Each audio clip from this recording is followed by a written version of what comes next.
Әкесінің жаназасында үйленген жігіт. Әдетте қарбалас тірліктен қолы босамайтын ата-анасы жанында қалып, бар назарын өзіне ауғанда, бала көңілі шаттанады ғой шіркін. Көптен бері Әсем мен Мадияр өз ұлы Мақсатқа көңіл бөлмей кетіп еді. Ертелікке жұмыс басты бұл жасшып, күн қараңғыда үйіне оралады. Ұлым 5 жасында сүндетке жатқызып, бүкіл ағайын туған туыстың басын қосып, құдайы тамақ берді. Жұмыс басты болғандықтан, көбіне жиын тойындан қалып қоятын Әсемге есеппен сыйласатын мына заманда ешбір абысыны қол ұшын созбады. Күн ыстық, шыжып тұрған кез, ертеңіне тал түске ыстыққа қалмайын деп, бүкіл ыдыс-аяқты далада асыға жуып жатты. Мақсат анасының аяғының астына оралып болар емес. Ар ойна, ыдыстарды сындырасың деген анасының сөзіне құлақ асар бала жоқ. Жердің бәрі шылқа-шылқа су болған соң, аяғы тайып, алма салатын шиша ыдыстың қырына дәл аузымен құлады. Шырылдап жылап, аузының бәрі қан-жоса болды. Шиша сынып, үстіңгі ернін мұрнына дейін екіге айырып жіберген еді. Ол аздай майда сынықтар тісінің араларына кіріп кетті. Бірнеше тісі сынып қалды. Әсемнің зәресі зәр түбіне кетіп, баласымен қосылып жылап жүр. Қолы дірілдеп, әрең дегенде жедел жәрдем шақырды. Ауруханаға барып, шиша қалдықтарын алып, ота жасатып, ернін тігіп берді. Баланың құлағанның жақсылығы сол, отбасында жылулық, бала жүзінде риясыз қуаныш пайда болды. Әйтпесе соңғы кезде балаға уақытылы көңіл бөлмеудің өзі жас жұптың осал тұсы болып көрінетін. Алайда ерніндегі тігістің жазылуы қиынға соқты. Қайта-қайта қанап, су тиіп іріңдей бастады. Баланың жылауы көбейіп, ызбайланып, тым ынжық болып кетті. Мадияр мен Әсем бұрындары балаларының бұлай бал-бұл сөйлегеніне мәз болса, кейде мезі болып ұрсып жататын, көп сөйлемеуді бұйыратын. Енді міне, оның сыңғырлаған үнін еститін емес, ыңырсып, кейде саусақтарымен нұсқап көрсетіп, қалауын сөзбен жеткізуді тоқтатты. Ерніндегі жара ауыратын болғандықтан, сөйлегісі келмей жүрген болар деп әке-шешесі қатты назар аудара қойған жоқ. Әсем мұғалімдік қызметінен уақытша демалыс алып, баласына өзі қарап жүр. Баласының жылауы күн сайын үдей түсуде. Алғашында жаны ашып, ұлын ұрыспай мәпелеп жүрген ана байғұстың төзімі таусылуға шақ қалды. Мақсат көбінесе бала бақшада болып, әке-шешесін мазаламайтын. Сенбі күндері Әсем өзінің анасына апарып тастаушы еді. Енді міне, өз баласын өзі жақтыра алмай әрең шыдап жүр. Анасына қоңырау шалып, жиен немересін тым еркелетіп жібергенін айтпақ болды. Алло, мама, қалыңыз қалай? Жақсы, шүкір. Қызым, өздерің қалайсыңдар? Мақсат тәуір болайын деді ма? Жоқ, қайдағы, керісінше еркелеп ынжықтанып жүр. Әбден еркелетіп жіберген сияқтысыз. Ерке болсын, бұзық болсын мейлі, ең бастысы аман болса болғаны. Қандай бәледен аман қалды емес пе? Телефонды берші, сөйлесейін. Мақсат әжесіне бірдеңелерді айтқысы келгенмен сөйлей алмай ыңылдап қойды. Ақыр соңы ызасы келген балақай бар даусымен жылап жіберді. Оған не болғанын анасы еш түсіне алар емес. Біршама уақыттан соң Әсемнің анасы қайта хабарласты. Қызым, мен алаңдай бастадым. Мақсат сөйлескісі келіп бірдеңелерді айтты, бірақ сөздері түсініксіз. Ол бұлай еркелеген емес, өзімен өзі ойнап жүретін бала еді. Сөздері нық, анық болатын. Қызым, бұл еркелік емес, өткен жолы құлағанда зақым келген жоқ па? Мен де соны уайымдап жүрмін. Жаныма маза берер емес. Оны тезірек дәрігерге көрсет. Иә, Мадияр да солай айтып жатыр. Ертең таңертеңге алып барамын. Мадияр жұмыста болғандықтан Әсем баласын жетектеп ауруханаға барды. Расымен де баланың сөйлеуіне байланысты ақау бары расталды. Оған қоса үстіңгі ерінде екі жаққа бөлініп, ортасы арық секілді болып қалғандықтан сөздері дұрыс шықпайтынын айтты. Міне сол күннен бастап Әсем өз-өзін жеп қоя жаздап жүр. Ана байғұс баласының бұл көрген азабына өзін күнәлі сезініп, жастан көзі құрғайтын емес. Күн сайын ұйқыдағы ұлынан кешірім сұрап, көзіне жас алып қалады. Қайтсем де емдетем деп. Бармаған жері, баспаған тауы қалмады. Емші дәрігер бәріне апарды. Бәрінің айтатыны бір, баланың ерніне қайта ота жасау керек. Алайда Әсем өз еліміздің дәрігерлеріне сенімсіздік танытып, бұл қадамға баруға қорқып жүрді. Мадияр екеуі ойлана келе Ташкент қаласына барып, Мақсатқа ота жасатпақ болды. Мадияр әйелі мен жарын жалғыз жібергісі келмей, өзі де бірге бармақ болған. Жаным, сен де жұмыстан қалсаң қалай күн көреміз? Баланың еміне ақшаны қайдан табамыз? Сен еш алаңдамай жұмысыңды жасай бер, мен өзім алып бара берейін. Жат елге қалай жалғыз жіберемін? Сен уайымдама, бәрі жақсы болады. Алысқа кетпеймін ғой, Шымкент пен Ташкенттің арасы бірер сағаттық жер емес пе? Жарайды. Әсем кезек көбеймей жатып, ерте бару үшін шекараға дейін таксимен бір күн бұрын сөйлесіп қойды. Түнгі сағат 4-те шамасында жолға шықпақ болды.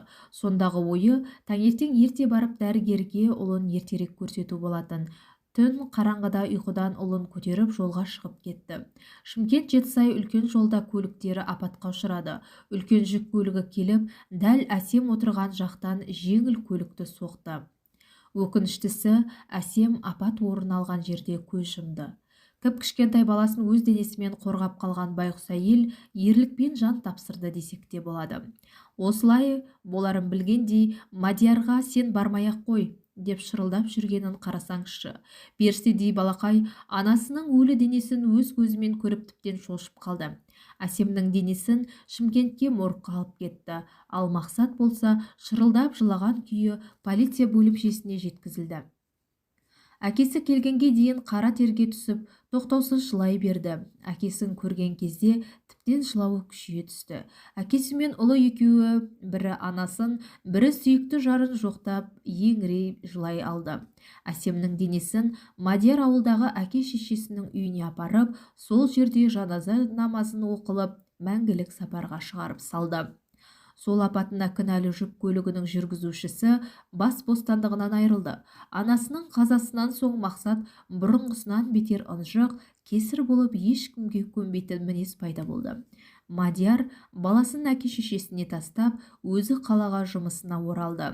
Мадияр да мектепте математика пәнінен сабақ береді.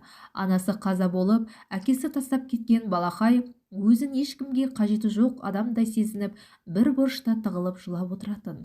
Мадиярдың ағасы Азамат қара шаңырақта әке-шешесінің қолында тұрады. 5 баласы бар үлкен отбасы. Жеңгесі Дариға өте тамаша жан. Мақсатты өз балаларынан артық жақсы көріп, өзіне жақын тартқысы келсе де, оған көнетін ол жоқ.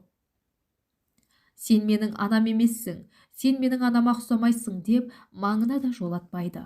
6 жасқа толып, оң мен солды ажырата бастаған бала, өзін әкесі келіп, алып кеткенін қалап, сенбі күні келген әкесіне түрлі шағымын айта бастады. Анасы көбінесе той-томалақта жүргендіктен, көбіне жеңгесі бас-көз болып қалушы еді. Апам мені ұрды, бұзық болғаным үшін мені қараңғы бөлмеге қамап қойды деп, осы секілді өтіріктерді айтып, әкесіне шағымданды. Бұл сөздерді түсіндіре алмай, сақауланып, қиналып, жылаған баласын құшағына қысып, үнсіз көз жасын ешкімге көрсетпеуге тырысты. Онсыз да қайғыдан қабырғасы қайысып, өлердей сенген жеңгесінен мұндайды күтпеген Мадияр ешкімді тыңдамай жеңгесіне өте ауыр сөздер айтып, жүрегіне жара салды. Ұлын жетектеп бұл үйге қайта келместей есігін тас жауып кетті де қалды. Қыркүйек айы келіп жетті. Мақсат даярлық тобына бара бастады. Әкесі үнемі өзімен бірге жетектеп, қай сыныпқа сабақ берсе, сол сыныпқа алып барып отырғызып қоятын. Мақсат күн өткен сайын тұйықтала берді. Айтқан сөзін сыныптастары түсінбей бірнеше рет қайталап сұрай бергеннен дұрыс сөйлей алмағаны ызасы келіп, қолын бір сілтеп сөйлемей кететін. Айналасындағы адамдардан алшақтай берді. Педагогтың жұмысы өте ауыр, әрі төзімділікті талап етеді. Бітпейтін қағаздар, тексерулер, одан қалса әр оқушының мінезі сабақ үлгерімі үшін сөгіс естуі бар. Ал енді бұл шаруаға жас әкенің үй шаруасын қосыңыз. Өзі әке, өзі ана болып, баласының асын беріп, кірін жуып, үтіктеп жүргенде өз баласымен тілдесуге мүлдем уақыт таппайтын. Мақсатты жарының аманаты санап, көзінің қарашығындай сақтап, жан баласынан қорғап жүргенімен, оған көңіл бөліп әңгімесін тыңдауға әкесінің уақыты жетпейді. Солай күндер өте берді. Әйел үйдің мерекесі екенін, әйелсіз үй қаңыраған бос сарай боларын Мадияр ұғына бастады. Әйелімен қол ұстасып жүрген отбасыға сүйсінсе, әйеліне қас қабағын түйіп жүретін жігіттерге өз ақылын айта жүреді. Әйеліңнің жылдығасы өткен соң теңіңді тауып үйлен деген таныс туыстың сөзіне мән бермейді. Баласына өзге біреудің ана болғанын қаламайды. Өз күнімді өзім көремін деп тіршілігін жасап жүр. Бірде өз анасы келсе, енді бірде марқұм әйелінің анасы келіп, үйдің ішкі сыртын реттеп, киім-кетігін түзеп, жыртығын жамап беріп кетеді. Мадияр көрінген адамнан ұлын қызғыштай қорғап жүрді. Мақсаттың араласар досы жоқ. Әкесінің шектеуі күннен күнге көбейе берді. Бала түгілі ішкі жан дүниесіндегі аласапыранды ақтарып жойып салар Мадиярдың да жанында жақын ешкім жоқтай. Күйзеліске түскен әке байғұс жынданудың алдында жүр. Кей кездері жасырын ғана марқұм әйелінің суретімен тілдесіп, көз жасын бір сығып алады. Қайын жұрты өз рұқсаттарын берсе де, қайта үйленуді өзі қаламай қырсығып жүр. Анасы баласын бұл жүрісіне күйініп, жүрегі ауырып жүрсе де, Мадияр ешкімді тыңдамайды. Балам, менің жағдайымды көріп жүрсің, денсаулығым сыр беріп жүр, жалғыздығың жаныма батып барады. Армандап кетпейін, балам. Мен жалғыз емеспін, қасымда балам бар. Өз теңіңді тауып шаңырақ көтер. Әйелсіз үй қараңғы, балаңа да ана керек. Жас күніңде үйленсең, балаң да анасына тез үйренісіп кетер еді. Өтініш, бұл тақырыпты қайта қозғамауыңызды сұраймын. Өмір бойы осылай өтпексің бе, балам? Иә, осылай жүремін. Неге мені түсінбейсіздер? Мен әйелімді сағынып, дидарым бір көруге зар болып, сезімін жанымды жаралап, өзімді қоярға жер таппаймын. Мені осындай күйге түсірген сезімді қалай өшірем? Өз әйеліме деген махаббат оты жанымды өртеп жатқанда, өзге әйелді алсам, ол адамға қиянат жасаған болмаймын ба? Ол әйелдің жүзіне қалай қараймын? Уақыт емші ғой, балам. Ұзақ уақыт бойы өмірлік жарым деп сеніп, арқа сүйеп келген тәтті де қызықты сәттерді бірге бастан өткізіп, жүрген адамым бір сәтте жоқ болып кетті. Есімнен адасатын күйдемін. Жылап сықтауға мүмкіндік қалдырмау үшін бос уақытты азайтып жұмысқа беріліп жүрмін. Алайда мұның да пайдасы тиер емес. Өткенім мені бостандыққа жіберер емес. Өзім ессіз адамдай күй кешіп жүріп, өз іс-әрекетімді тізгіндей алмай жүргенімде, өзгені жар етіп, ол үшін жауапкершілік арқалауға шамам жетпейді. Уақыт өте келе мұның бәрі артына қалады, балам. Уақыт бәріне емші. Барлық болған жақсы, жаман кездер үшін оған іштей алғыс айтып, өзіңе өткенді бостандыққа жіберемін деп айт. Оның да жаны жай тапсын. Ұмытсаңшы оны, ұмыт, балам. Алда әлі сан мың торап жол барысында бақытыңды жолықтырарсың әлі. Күлімдеп оянар таңдары келер, бұлттанған түндер де өтер. Ұмыт, жаныңды босқа қинама. Ұмыт деймісіз? Ұмыт алсам осындай жағдайда душар болар ма ем? Ұмытуым мүмкін болмаған соң жабырқаудамын. Күлімдеп атар таң деймісіз? Мен таң түгілі ұйықтауды ұмытқалы қашан. Қалай күлу керек екенін де ұмытқанмын. Баламау, ілгері қарай жүрсеңші, кейінге қарай тартыншақтамай. Неге ілгері қадамыңды нық басып болашағыңды ойламайсың? Әлде өзіңе өзің дұшпансың ба? Жаныңды қинамай бәрін де өткенмен қалдыр. Ең болмаса сыр ақтарып, жаныңды жегідей жеген бұл азаптан арылсаңшы. Осыншама солардай не болды өзі? Өлгеннің артынан өлмек жоқ, ұлым. Құрбыға да досқа да аян жан жарам. Маған аянышты көзқарас танытатын болды. Содан соң айтпауға бел будым. Мен махаббат дертіне шалдықтым. Емім де емшім де тек сол ғана. Одан өзге ешкім көмектесе де алмайды. Солдым, иә, мен солып барам. Қайтейін, қолымнан ештеңе келер емес. Мына әлем әсемсіз, керексіз болып қалды. Мүмкін уақыты келсе бәрі реттелер, бірақ қазір емес. Өтінем, жанымды жараламай осымен тоқтатайық. Мадиярды үгіттеу анасының қолынан келмеді. Амалсыз, көз жанары жасқа толып, ұлы үшін дұға етуден басқа еш шарасы жоқ ана байғұс өз жөніне кете барды. Солай күн өте берді. қабағын түйіп, ешкімге пейілім бермей жабырқап жүріп өмір мерекесінде бар қызықтан құр қалған Мадияр жаңа туылған сәбидей айналасына таңырқап жүр. Тек марқұм әйелінің жанында болмағаны болмаса, бұрынғы өміріне оралған Мадиярдың өзгелермен қарым-қатынасы реттеліп келеді. Ұлының шынайы өмірге қайта оралғанын байқаған анасы балаша қуанып жүр. Көптен күткен сәті де осы емес пе? Бір емес, екі емес, бақандай 11 жыл күтті. Өткен осы жылдар бойы бар дұғасы ұлымның өз теңін тауып бақытты болғанын көрмейінше, жанымды ала көрмеші деп Тәңіріне жалбарынып келді. Баласы үшін шырылдаған ананың тілегі қабыл болды. Мадияр баласына жақсы ана бола алатын әйел табылып жатса келісімін беретінін айтты. Мадияр жеңгесінен кешірім сұрап, арадағы суықтық басылғалы біраз болды. Жеңгесі қуана-қуана жар іздеуге кірісіп, жеңгетайлықты бастап жіберді. Алайда оның көрсеткен қыздарын бірін жас десе, бірін ұнатпай жүрді. Әріптестері де таныс тамырларын көрсетіп әлек. Бұл кезде Мадияр мектеп директорының орынбасары болып тағайындалған болатын. Табысы жақсы, үй-жай көлігі бар, 4 құбыласы түгел жігітке жар болуын табыладау. 40 жастағы жігітке 20 жасар қыздың тұрмысқа шықпасы анық емес пе? Тұрмысқа шығып бір қызмен ажырасып келген, әрі өзі секілді қырыққа таяп қалған, ақыл тоқтатқан әйел маңдайына жазылған екен. Қыз бала ұл балаға қарағанда ерте есейетіннің тағы бір дәлелі, Жазираның жасы 40-қа таяғанымен ерте тұрмысқа шыққан болуы керек.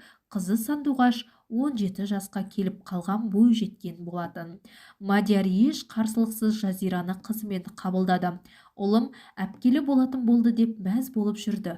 Жазираның өзін салмақты ұстауы, байыппен сөйлегені ұнаған болатын. Іштей жақсы ана болатынын сезгендей болды. Екеуі жап-жақсы жұп болып жүрді. Сандуғаш та әкесінен еш тартынбай жүрді. Сандуғаш күнде өгей інісін жетектеп, саябаққа апарып қыдыртып ойнап күліп қайтатын. Әпкесімен тез тіл табысып кетті. Мадиярдың жүрегі жай тапқандай болды. Келіп жүреді. Көңілі көншіп, еш алаңсыз жұмысын жасап жүрді. Жұмыс бабымен анда-мұнда барып келіп жүреді. Баласынан анам ұрды, немесе Сандуғаш әпкем жаман ұрады деген шағымдарды естіген емес. Ұлына жақсы қарап жүргеніне қуанып, Жазира мен Сандуғашқа сыйлық сыйлап ақша беріп отыратын. 2 жылдай уақыт өтті. Осы 2 жыл ішінде бірде-бір рет ұрыс-керіс болған жоқ. Тату-тәтті, бақытқа толы күндер өтті. Сандуғаш 19 жасқа толғанда өзінің туған жері Қызылорда қаласынан Жазираның таныстары ұлдарына қызды айттырып келетін болды. Небары 2 жылда өз қызындай көріп бауыр басып мәпелеп жүрген қызын Мадияр ұзатқалы жүр. Әйелі қайтқалы шаңырағында алғаш рет той болғалы жатыр. Мадияр бар ынтасымен тойға дайындық жасап жүр. Ағайын туыстары да Мадиярдың қуанышына ортақтасып, ат салысып әлек. Ең қымбат тойханада қызын дүркіретіп ұзатты. Қызының артынан дүниесінің бәрін алып берді. Қызылордада қыздың бүкіл жасауын алып барды. Тойға алыс жақыннан ағайын дос-жарандары келді. Көптен көрмеген достарын көріп, көңілі жадырап жүрген Мадиярдың 2 езуі құлағында.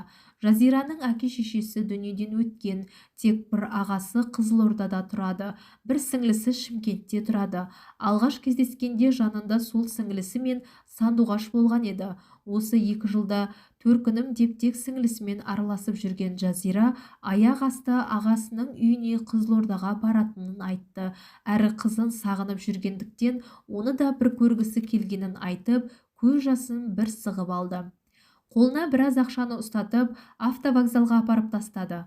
Оның аман есен жеткенін білу үшін қоңырау шалып еді, телефоны сөндірулі болды.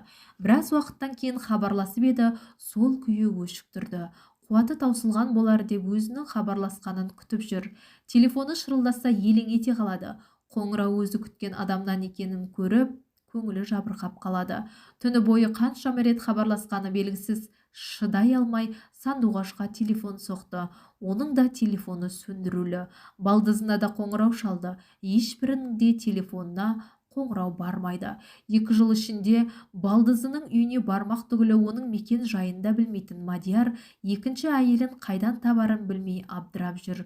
Екеуінің арасында түскен әйелінен де еш хабар жоқ. Әпкесінің, әріптесінің, қайын сіңілісінің бір нәрсесі әйтеуір. Шешуі жоқ жұмбақ секілді. Сол кеткеннен Жазира оралмады. Қоңырау шалып амандығын айтпады. Телефонына несие төлейтін уақыт келгенін ескертіп хабарлама келді. Міне, осы сәтте ғана ол өзінің алданғанын түсінді. Жазираға күйеу емес, қызын тұрмысқа беріп, тойын жасап жасауын алып беретін адам ғана керек болған екен. Қыздың дүниесіне қосқан теледидар холодильникті несиеге алып еді. Енді міне, мүлдем жоқ адамның дүниесінің құнын төлеуге мәжбүр.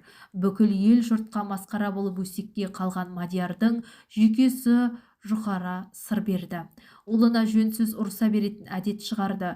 Өгей ана мен әпкенің опасыздығын түсінбейтіндей Мақсат жас бала емес, жасы 13-ке толып есейіп қалған. Бала жүректе әйел адамға деген сенімсіздік, жек көрушілік сезімдері пайда болды. Қыз атауынан бойын алшақ ұстап жүрді. Ал Мадияр бұл оқиғадан кейін үйлену туралы ойына да алмайтын болды. Мақсаттың тұйықталып кеткен жан адамға жағы ашпайды. Бұл соққыға Мадиярдың анасының жүрегі төтеп бере алмады. Ұлының бақытын көрсем деген ана бақыт емес, қасірет көруге төзе алмады. 3 күн нәрсіз жатып Мадиярдың қолдарын жібергісі келмей, кеудесінен жаны әрең шықты. Әжесін қатты жақсы көретін Мақсат бұл қазаға өгей анасы мен әпкесін кінәлап, өшпенділігі арта түсті. Енді ғана үлкен өмірге қадам басып келе жатқан баланың жүрегі өшпенділікке толды. Бірақ үлкен өмір деген не алда, не күтіп тұрғаны жайлы, сол үлкен өмірге сіңіп кету жайлы ешкім оған түсіндіріп айтпайды. Жақ ашып сөйлесер жақын адамы жоқ жігіт күннен күнге тұйықтала берді. Бұл өмірде анасынан артық жанашыр жоқ екенін Мадияр ұғына бастады. Анасы өткелі ұлы екеуінің жағдайын сұрап келер адам жоқ десек те болады. Марқұм анасы барда адам аяғы үзілмеуші еді. Осылай күндер өтіп жатты. Зәулім сарайдай үйде әке мен бала екеуі ғана өмір сүріп жүр. Кейде бірнеше күнде бірін-бірі көрмейтін кездерде болады. Мақсат тілінің кемістігінің кесірінен қоғамдан алыстап жоғары оқу орнына түспеді. Өте қарапайым отбасына шыққан, біреудің үстінен күліп сөз етуге шамасы жоқ. Отбасын асырау үшін күннің ыстығы мен суығына қарамай жұмыс істейтін Асанның жанында бірге жүреді. Біреудің үйін жөндеп, біреудің жерін аударып, күн көріс үшін азын-аулақ ақша тауып жүреді. Әкесі екеуінің арасы ұзап кеткелі қашан. Өз алғашқы махаббаты әйеліне деген сағынышынан, екінші әйелінің сатқындығынан күйінген жігіт байғұс көпке шыдамады. Небары 60-қа таяғанда инсульт алып, аяқ-қолы сал болып қалды. Төсекке таңылып жатып өз анасының күйін кешуде. Өлімнің не екенін ұғына бастаған Мадияр күні-түні 30-ға келген ұлының өз теңін тауып отбасылы болғанын көруді Алладан тілеп жатады. Алайда әйел атаулыға жоламайтын жігіттің үйленуге еш ниеті жоқ. Күн өткен сайын Мадиярдың жағдайы нашарлап барады. Қан қысымы, қант диабеті сол секілді күнде ауруына ауру қосылып жатыр. Әкесінің денсаулығының кері кетіп бара жатқанын, екеуінің айырылысар күнінің ұзақ емес екенін Мақсат та біліп жүр. Әкесі күнде ыңылдап үйленуін сұрап әлек. Оған құлақ асар бала жоқ. Сөздері түсініксіз, оқымаған, жұмысы жоқ жігітке ешбір қыз тұрмысқа шықпайды деп ойлап жүр. Мадиярдың бауырлары күнде келіп хабар алып тұрады. Дәм-тұзы таусылып, тілі сөзге келмей жатқанын аңғарып, бүкіл туған туысы жиналды. Алайда кірпік қақпай, бақырайып жатқаны бірнеше күн өтті. Тіпті бір жұтым су да ішкен жоқ. Көздерінен ыстық жас ағып, тек кеудедегі жүрек соғып тұр. 3 күн дәл осылай күйде жатты. Кеудеден жаны шығар емес. Имам молда келіп дем салып оқып жатты. Ешбірінің көмегі тимеді. Ақыры ашуға булыққан ауыл имамы Мақсатты ұрыса жөнелді. Әкеңе жаның ашымай ма? Өткен жолы ескертіп едім ғой саған. Әкең сенің үйленгеніңді көрмей кете алмай жатыр. Кеудесінен жаны шығар емес. Әкем осылай жатқанда мен қалай үйленемін? Қара, әкеңнің қалай қиналып жатқанын қарасаңшы. Сол сені қимай тұр, жаны кеудесінен шықпай азапталып жатыр. Міне бүгін 4-ші күн, бір ұрттам суды да жұтпағанына. Маған не дей бересіздер, кімге үйленемін? Маған тиер қыз бар дейсіз бе? Мына жігіттің осында қаншама әпкесі жеңгесі жүр. Осыған дейін мына жігітке жандарыңыз ашымады ма? 2 жасты табыстыру үлкен сауап екенін білмейсіздер ме? Имамның сөздерінен Мақсаттың туыстарының ұяттан беттері қызарды. Қайным, бір үйге бір әйел керегі сөзсіз, белгілі, әкеңді қинамай үйленгенің абзал. Қыз болса үйленемін. Жігіт көніп тұрғанымен жеңгелері араға түсіп, қыз іздеуге кіріскісі келмейді. Жұмысы жоқ, өзі мылқау жігітке деп айтуға ыңғайсызданса керек. Мақсаттың жақын досына айналып кеткен Асанның келіншегі Мадина өзі секілді жоқшылықты да тоқшылықты да үнемі қолдап төзе алатын Назира есімді арумен кездестірді. Назира да 30-ға таяп отырып қалған қыз болатын. Бір кездесуден бірін-бірі ұғынып, бірден үйленуге шешім қабылдайды. Мейрамханада кездескен жастар бірден өлім аузында жатқан Мадиярға жол тартты. Есіктен сұлу қызды ертіп келген ұлын көрген Мадиярдың жүзіне күлкі үйірілді де, терең күрсініп кеудесінен жаны шықты. Бұл сәтті сөзбен бейнелеп жеткізу мүмкін емес еді. Әкесінің денесі ақ кебінге оралса, келіншегінің басына ақ орамал жабылды. Түсінігі мол иманды қыз Назира дереу тірлікке кірісіп кетті. Әкесінің қазасына қайғырған жігіт өзінің үйленіп жатқанын да сезінбеді де, мына әлемде жападан жалғыз қалғандай күй кешіп жүрді. Жаназа намазасы оқылып, Мадиярдың денесі жер қойнауына тапсырылған соң, имам 2 жастың некесін мұсылманша қиып берді. Назира түсінігі мол, көрегенді жан екеніне келген жұрт тәнті болып жүрді. Бірнеше күн бойы 2 жас бір төсекте жатқан жоқ. 7 күндік асы кетіп, адам саны сейілген кезде ғана екеуі оңаша қалғанда 2 жарты бір бүтін болғанын ұғынып, бір жастыққа бас қойды. Назира үйдің бар шаруасын дөңгелетіп алып кетті. Екеуі тез тіл табысып, араларында сезім ұшқыны пайда болды. Уақыт өте келе, ақылды әйелінің арқасында Мақсат өмірге деген көзқарасын өзгертті. Адамдармен араласып, көңілді жанның біріне айналды. Әке болып бақыттан басы көкке жетті. Бір өкініштісі, әкесінің осы күндерді көре алмай кеткені жанын қинады. Не керек екен? Неге дәл әкемнің жаназасында үйлендім? Әкем 20-дан асқан кезімнен бастап үйленді емес пе? Неге әкемнің өлетін күнін күттім?